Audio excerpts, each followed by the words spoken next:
গাইবান্ধার পলাশবাড়ীতে গুড় তৈরিতে ব্যস্ত সময় পার করছেন আখ চাষিরা। শীত মৌসুমের শুরু থেকেই নিজেদের জমিতে চাষ করা আখগুলো মাড়াই ও গুড় তৈরির কাজ শুরু করেছেন তারা। উপজেলার মহিদীপুর ইউনিয়নের ঝালাঙ্গি গ্রাম ও বড় গোবিন্দপুর সহ কয়েকটি এলাকার চাষিরা গুড় তৈরিতে ব্যস্ত সময় পার করছেন। এখানকার আখ চাষিরা নিজেদের জমিতে চাষ করা আখ থেকে গুড় তৈরি করে নিজেদের চাহিদা মিটিয়ে বাজারে বিক্রি করে থাকেন। বাড়ি বাড়ি তৈরি হয় গুড়ের তৈরি নানা ধরনের মুখরোচক খাবার। ফলে স্থানীয়দের নিকট জনপ্রিয় হয়ে উঠেছে আখের গুড়। আর গুড় উৎপাদনের জন্য প্রায় সব চাষিরাই কম বেশি জমিতে আখ চাষ করে থাকেন।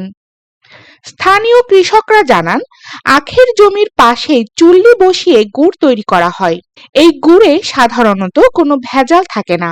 চিনি ও গুড়ের বাজার সমান হলে চিনি মিশিয়ে গুড় তৈরি করা হতো অধিকাংশ কারখানাগুলোতে। বর্তমানে চিনির দাম বেশি হয়, সেই সুযোগ আর নেই। ফলে বর্তমানে প্রকৃত আখের রস থেকেই গুড় তৈরি করা হচ্ছে কারখানাগুলোতে। এতে গুড়ের চাহিদাও বৃদ্ধি পেয়েছে। এবং এই গুড়টি আমাদের বাংলাদেশের 64টি জেলার ভেতরে ম্যাক্সিমাম 40টি জেলায় এটা চলে যায়। পলাশবাড়ী উপজেলা কৃষি কর্মকর্তা ফাতেমা কাউসার মিশু বলেন, এবছর 4 হেক্টর জমিতে আখ চাষ হয়েছে। গুড় উৎপাদন করে এখানকার কৃষকরা লাভবান হচ্ছেন। তাদের বিভিন্ন পরামর্শ দেওয়া হচ্ছে।